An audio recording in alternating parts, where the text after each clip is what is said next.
Hello, everyone, and welcome back to the Slava Heroyam Podcast. This is episode 19. I think I might be live on YouTube and Facebook. I am not live on Substack anymore.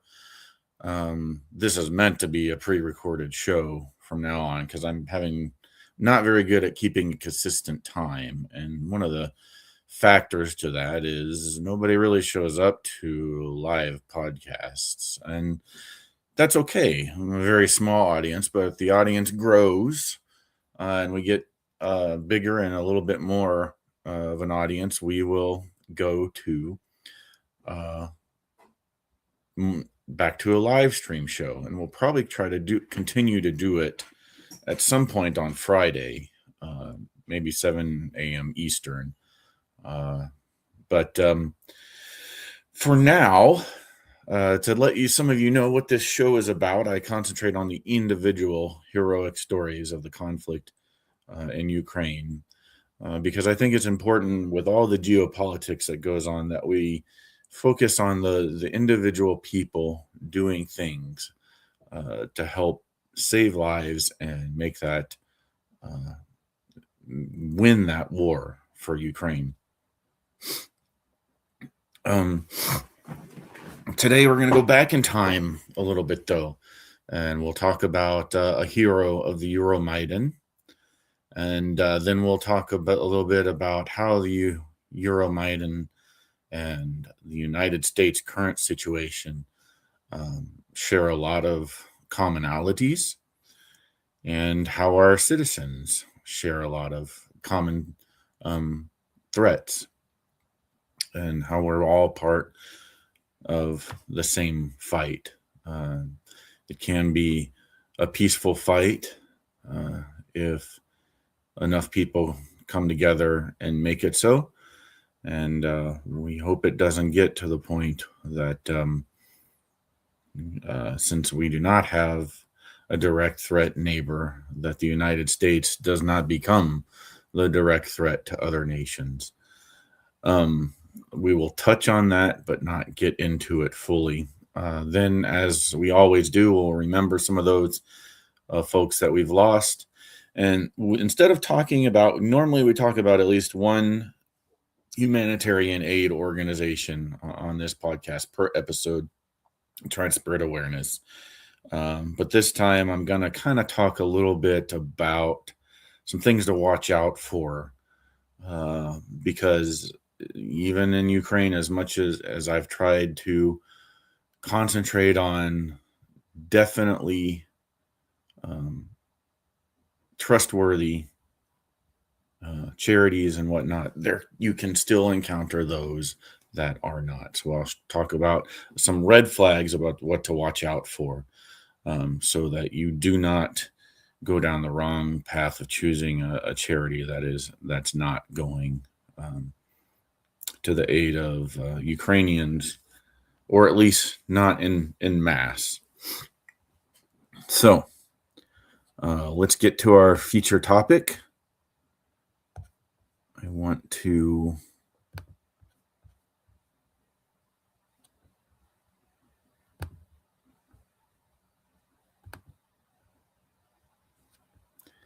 oh man.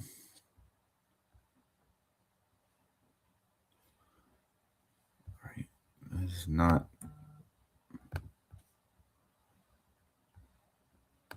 Yeah. All right. Hold on. We gotta. Wait a minute. All right. There we go. My apologies. I don't know why I'm apologizing. I'm just going to edit this part out. But I think I might still be live.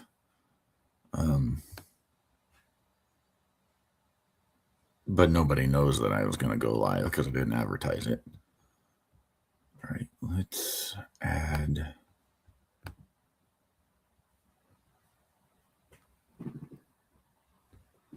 Make sure we add the one that has no watermark. Okay, and then I want to be like. Still not what I wanted. Nope. Might as well just do this. All right. Ladies and gentlemen, let me introduce you to Liudmyla Sheremet. Now, Liudmyla was an anesthesiologist and doctor in Ukraine who grew up under Nazi occupation, which, was 3.5, maybe 4 years. So this Ukraine conflict is really, since 2014, has lasted a lot longer than that. But definitely since 2022, we are now past the mark where Nazi occupation in Ukraine happened. And so a big portion of Ukraine is experiencing an occupation that has lasted longer than the Nazis and has treated their people, I don't know if as badly, definitely not machine gunned down and mass graves, but is still facing another type of genocide, with their civilians hunted by drones, with children in the occupied territories and some in the non-occupied territories being kidnapped, trained to be soldiers to then fight against Ukraine. This woman saw it all coming. And she was one of the big instigators of the Euromaiden. She led protests every day. And unfortunately, at a protest where they were protesting the security service of Ukraine, which you can think of still as kind of our FBI. They were out in front of that building on 19 February 2020 or 2014. Some of this government agency opened fire onto the crowd, and she was struck in the head. She was in a hospital for 2 days and then passed away. So she was in a hospital. She went into the hospital on the 19th. On the 20th was the largest of the shootings of what the Ukrainians call the Heavenly 100. And the Heavenly 100 are 100 people that lost their lives in clashes with police and authorities while they were protesting. Now, were they protesting violently? No. They were behaving as you've seen many a protest behave. And sometimes people call that good trouble. But you're noisy, you're disruptive. Sometimes you might disrupt traffic. Thing about civil rights movement is they're never nice, and to the point where you're just staying where you can't be noticed. So you're out in front of government buildings, but you're not attacking them. You're exercising your right for free speech. Even in those days, the permits and things that would have had to happen would have been constant. But eventually the protests get under the skin of those in charge. And the president at the time,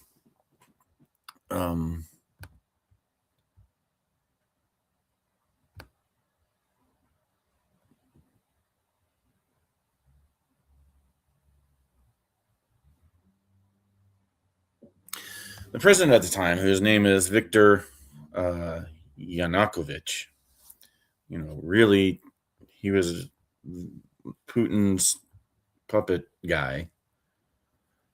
And when Crimea gets annexed around this same time, the people had enough of this guy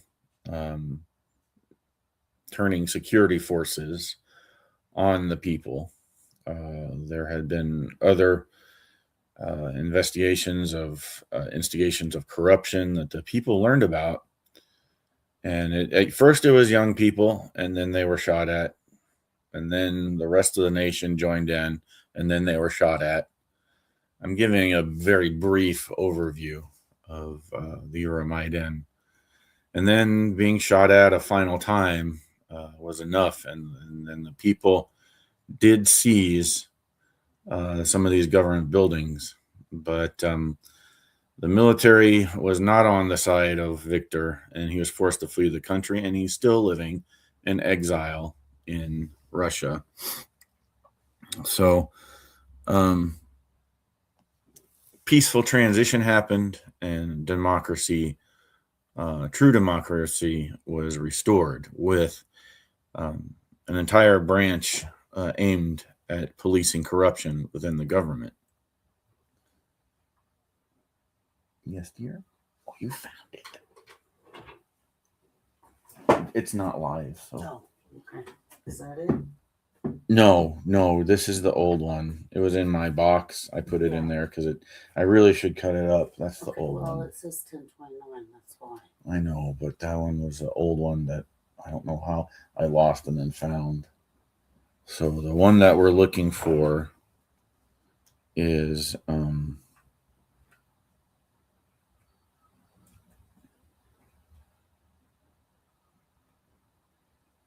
the one that we're looking for ends in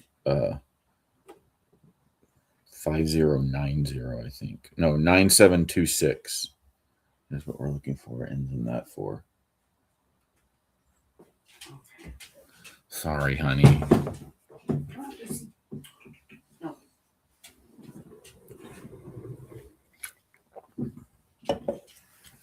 Okay. So she's a hero. And authoritarian governments do not like heroes and free speakers and people that organize civil disobedience and protests. And that's the thing I want a lot of Americans to keep in mind is peaceful change that succeeds never includes violence, but it does include things that are against the established law often. And law is often temporary. Law keeps the order. But if your law enforcement is the violent one that opens fire on people with lethal force, uses tactics to intimidate, that becomes not an issue of the current law of the state, but of morality and the rights of the people. So you should never want the end result to be what the Euromaiden had to do. Those people wanted the current regime to step away peacefully, and thank goodness eventually their numbers and their force that to happen. But we need to be able to differentiate that pretty soon, because we get caught up in this argument of, well, what about when this happened and what about when that happened? Aren't you concerned? Because you can see it coming with a lot of people thinking, well, January 6, 2021 was just like the Euromaiden. And there's all kinds of ways that this channel is not usually really about to try to point out the differences. But if we get stuck trying to point out why an apple is an apple and why an orange is an orange, we'll miss what's really going on in the present. And for 10 years, I've seen people arguing to try to describe why an apple is the same as an orange. And it really isn't. So I hope that makes sense. But we needed to go back to the Euromaiden because this lady right here has a lot in common.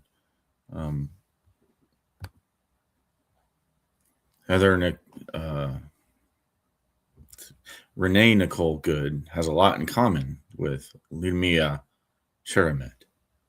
She was not a leader yet, or an organizer, but she was someone who understood it was important to participate. And a lot of Ukrainians of the Heavenly Hundred were just there to participate. They were students. Some of them shared dual citizenship with Algeria and other nations, Hungary. And they understood what was going on in Ukraine could very easily happen in their other nations. Now, I'm not got plenty of other channels that can argue the video. But one of the things that I've seen that I do want to argue is, well, she shouldn't have been there in the first place. And she should be. Because that's the only way you can point out to people what's really going on. A lot of people are not paying attention. That we're headed towards either the good result of a Euromaiden or a bad result where you see U.S. forces invading Greenland, where you see more, whether they cart off a U.S. citizen or not, they don't care. And so when someone dies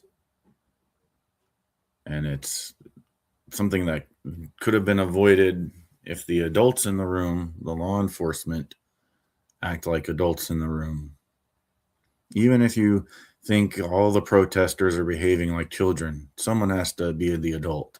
And you expect the law enforcement with the weapons to be the adult. But they're either ordered directly, as that Ukrainian president at the time, Viktor, is alleged to have given the order to open fire with lethal ammunition on the crowd, especially on February 20th, the next day after we lost the good doctor. And this was one person and one event, but what we know from watching things like the Euromaiden is that it'll get worse before it gets better. So, United States and Ukraine have heroes in common, and they're both heroes of the week this week. If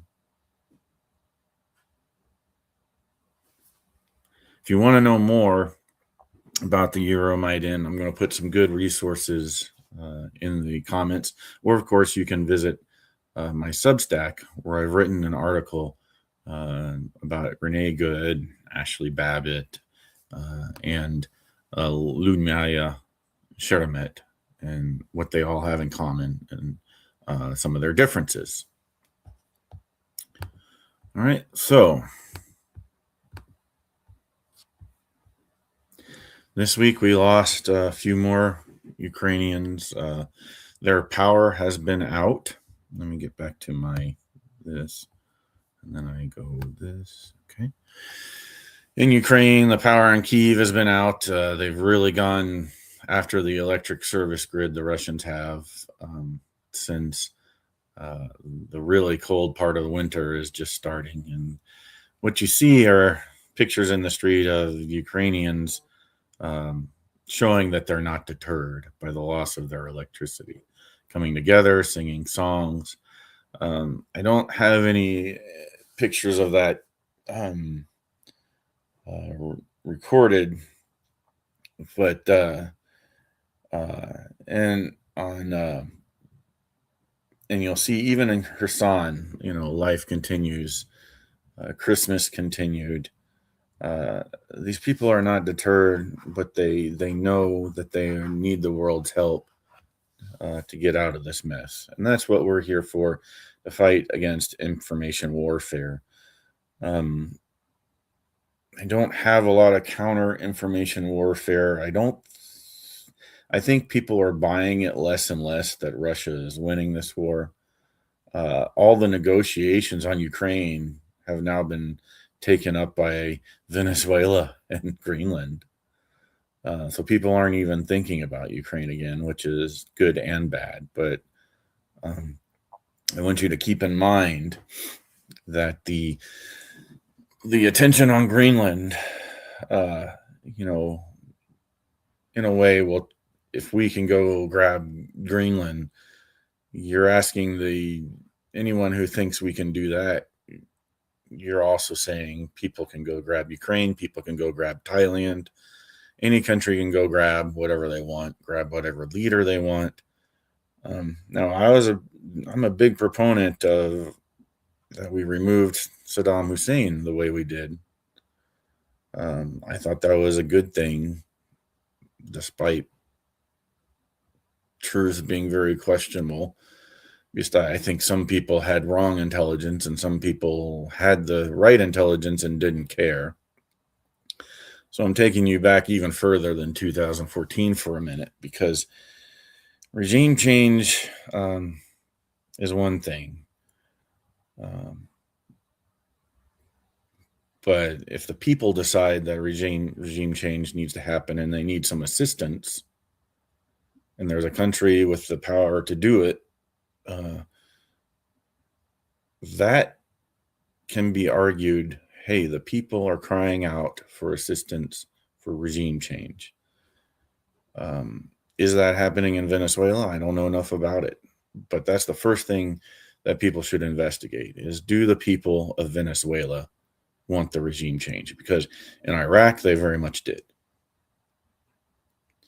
Just the way we went about it then continued into more conflict. And that can be a different argument. But the people of Greenland do not want a regime change. They don't want a boss change. And that's very clear. The people of Ukraine do not want a regime change. They do not want a different boss country. Thailand doesn't want a different boss country. Everybody is content normally to let China pretend like they own Thailand.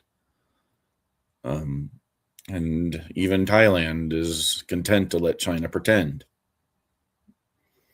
But so maybe, I don't know if that's the solution with Greenland, is to sort of just let Trump think he has it. Wouldn't that be something? Kind of like the medal, the Nobel Peace Prize that the lady gave him from Venezuela, the resistance leader in Venezuela, gave him her Peace Prize. I am talking Trump way more than normal, but it's in an effort to get you back thinking about Ukraine. Because could you placate Putin by letting him pretend that he took over Ukraine the way you could probably do that with Trump? Probably not. So there are some differences there that are important to consider. All right. All this is getting away from the tangent of that we lost some more Ukrainians, and I can never keep up, honor all of them, but I want to honor a few. So let's honor and remember first. So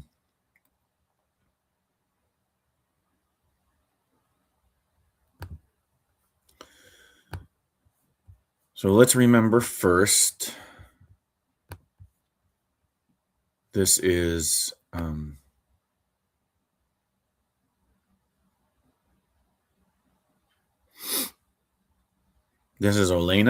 and I only know her as Elena, so if she has a full name, someone can please comment and provide more information to the audience. But Elena was a Ukrainian defender, woman. There's a lot. I like to talk about female soldiers a lot on this channel. But she was killed in action on 30th December 2025, and her funeral took place today. And it's important to remember that she is protecting peace for not just Ukraine, but for all of Europe. In the Kharkiv region, she fell.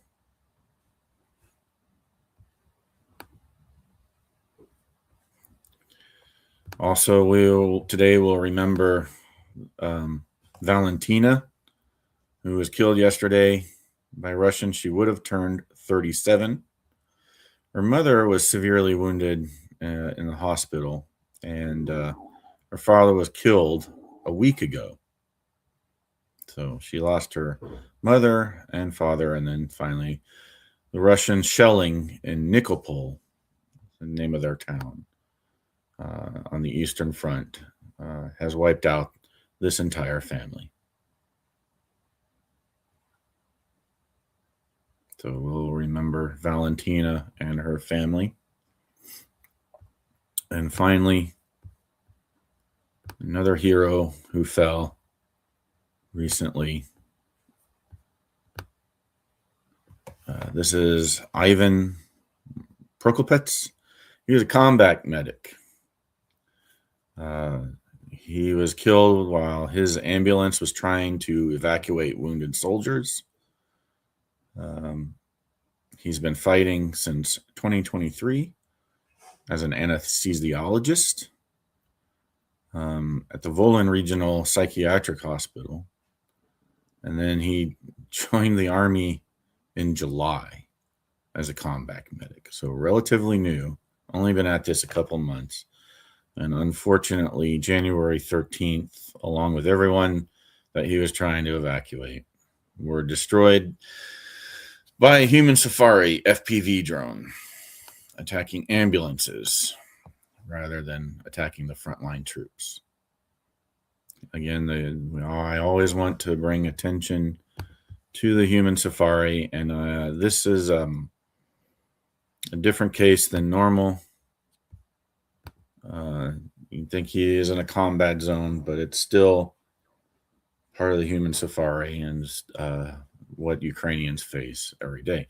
So for this episode, we'll remember those three people here on Slava. All right, and finally, I want to talk about, this is episode 19 of the podcast. In episode 18, I had a gentleman on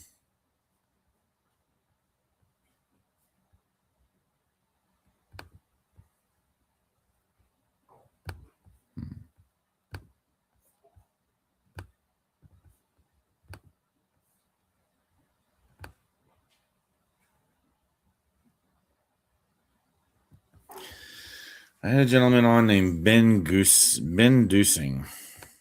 Now I don't know if, I've got to talk about this. And I didn't do an episode last week because I didn't know how to talk about this. I'll repost that episode 18 has been taken down for now. But I will put it back up because there's a lot of good information on what it's like to live in Kherson. But unfortunately, it's coming from a person that multiple people are warning me cannot be trusted. And, I can't pig-headedly continue to move on because I can admit when I was wrong. That's what a lot of people have to do. I'm a person that wants to believe in redemption stories for everyone. So there was some bad legal drama that came out of for a lawyer who acted very unprofessionally during the trial for custody over his children. And we talked about his free store at the front in Kherson, and I thought it was very unique because a lot of organizations that I talk to, the legitimate ones, they can't get into Kherson at a lot of different times. They're just starting now. The legitimate organization, the Ukraine Assistance Organization, was just recently able to get back into her son. But for a long time, I thought, well, somebody has to be trying to get aid to these frontline locations. And I was given a tip to talk to this gentleman. But some red flags that you can find when a website leads directly to donations lead to the Venmo, when it takes a long time to get your 501(c) in order, when your tax returns don't come out for a long time, and then when the tax returns do come out, they're fishy, and people are investigating you. It means they don't trust you. And even with all that, I still thought, okay, maybe this guy's turned over a new leaf. But there are organizations you can ask about, and there are people in the know, like me, that if you come across an organization that you think you might want to give to and you're not sure, there are ways to figure out if it's legitimate or not. So, what was his organization called? It's really just two people running it. I've written an article on this as well.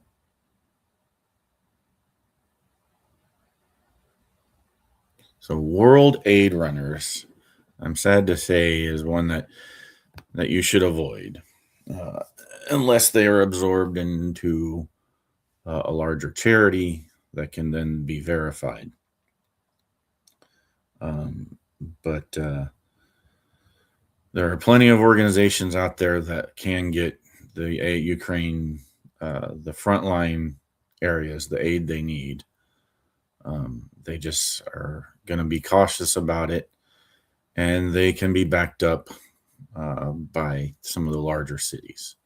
So one of the ones that I've talked about is Sunflower. We'll go back and I'll recommend again an organization, Sunflowers for Ukraine. Is that what it's called?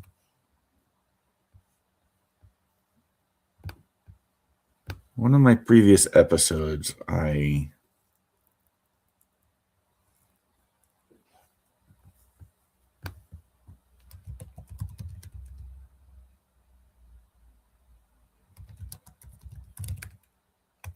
Man.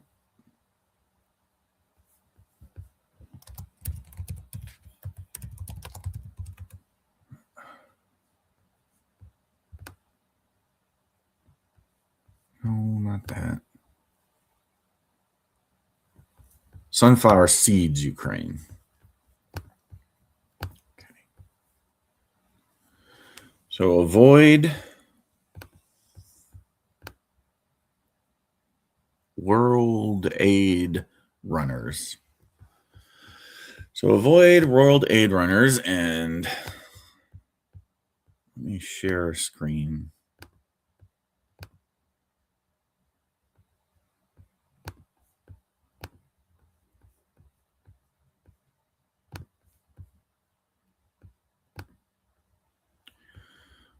Avoid World Aid Runners, and I would say if you want to help the frontline people, find ways to get the netting and the anti-drone detectors through Sunflower Seeds Ukraine. Okay, that will be our organization of the week again. But again, avoid World Aid Runners. Look for red flags and be able to find tax returns and the 503(c). An organization can be legitimate and be small, but the way they collect donations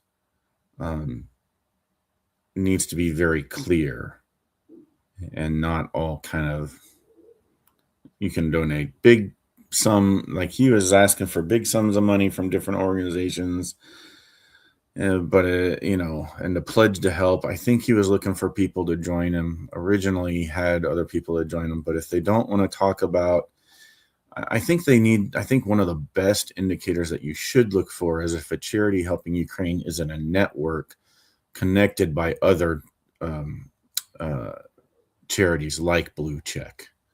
So Blue Check is a good place to start because their list of charities are legitimate, and sunflowerseeds.org is on that list. Okay. So Ukrainians do still need your help, but get out there and be active, make good trouble, protest for Ukraine, spread the awareness of Kherson and how it's constantly under attack by drones. You can really help out by going to this website at the QR code at the top left, stophumansafari.com. I'll pitch that every episode. But thank you for hanging out and with me for a little bit. And as always, we'll have guests on every now and then, and a different Ben, not Ben Dusing, but Ben Cook, and will become maybe a regular on here. He runs Researching Ukraine. And Charlie Morris hopefully will be another regular. We'll talk a lot of humanitarian aid for Ukraine and the tactical situation. The tactical situation right now is Ukraine is winning the war. And we will get into that a little bit more next time. They can't win the war outright, but strategically they have Putin on his heels. So we'll return to talking about that next episode. And until we see you next week, Slava Ukraini and Heroyam Slava.